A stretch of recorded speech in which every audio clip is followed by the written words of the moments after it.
Halloween weekend is here, and with all that fun, you do have to stay on top of things, moms and dads, making sure kids are safe as they go out and get all that candy. Our Night and Health expert, Dr. Payal Kohli, joins us. I feel like the first thing when you think about safety now, we know it's going to be cold, is like make sure all the kids are bundled up. That's number one.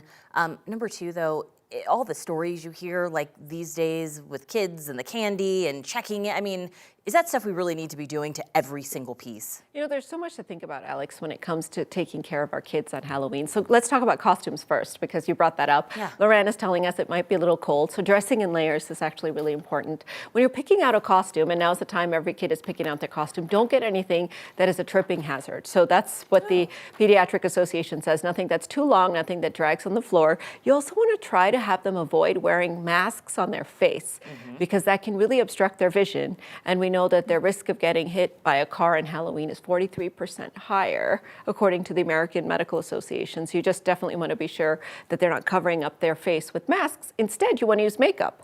But it's not just any makeup. So you want to check the makeup and see what the color additives are, because there are certain ones that are approved by the FDA, and make sure they're not allergic to the makeup as well. So test it on their skin a little bit before you put it all over their face. So lots to think about that goes into planning a costume. The video that we're playing over you is wild. I'm like, what is this stuff? She mentioned the candy, though. What about that candy? So we should check our candy, and especially because you don't know what people are putting in their kids' bags. So make sure they eat a snack before they go out so they're not hungry and eating the candy along the way.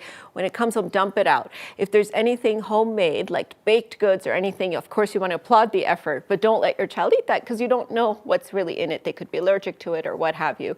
If you have a younger child, you want to think about choking hazards as well with the candy, right? So you want to sort of pick out the smaller pieces, like for your daughter, she's 3 years old, right? So you want to be careful. The candy pieces are a little bit bigger, nothing that would get stuck in her throat or anything like that. And then if the candy package is opened or tampered with or just looks funny, like it's been mishandled in any way, you probably want to be on the safe side and get rid of it. If your child has allergies, that's another really important thing to think about. It's also cross-contamination, like those M&Ms with peanuts are what I always think about, because if they're touching other candy and your child has a peanut allergy, you might want to not just throw out the candy that they're allergic to, but even the candy that it came in contact with.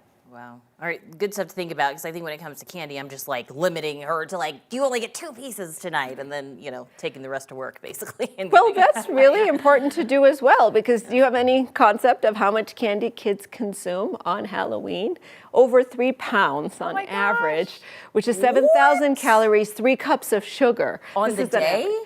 With Halloween, around Halloween. So not specifically the day, but and then they don't from sleep, and candy. And they're totally charged up running around. Yes. That's a problem. And so, short-term sugar, of course, is not as toxic as long-term sugar, but taking it away is one way. Distraction is recommended by a lot of pediatricians as a way to sort of, get your kid not thinking about it. If you have a slightly older child and they're not distractible, you can actually use the candy as currency and say that you can buy a toy with candy, and they pay for it with candy, so that they're not eating the candy, but you're actually giving them something in exchange for it. It feels a little less upsetting to them to lose all this candy that they collected. It is tragic, trust me.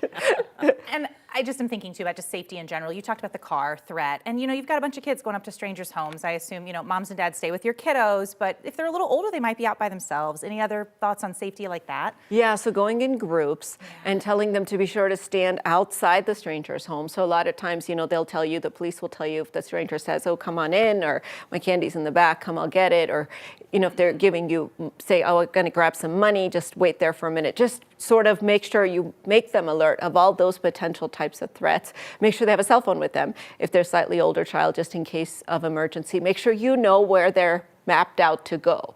So, and you know who they're going with, so that in case, you have trouble getting a hold of them or anything like that, the phone dies or what have you, you have a way to reach out to them or to their friends. But it's really important on the night of Halloween itself to be safe and make sure you're walking on the sidewalks, making sure you're going at the right time of evening, because with our weather changing, our daylight is changing as well. It can get dark pretty quickly.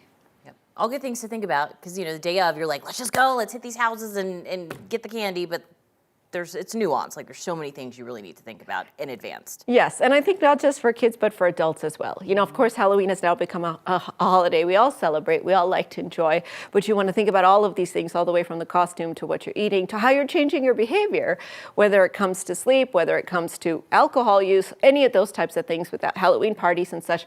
You don't want to do anything excessive, everything in moderation, candy, alcohol, trick-or-treating, all of it. All of this on a school night too this year. How fun for all the families. Tuesday at that. Thank you, Dr. Kohli.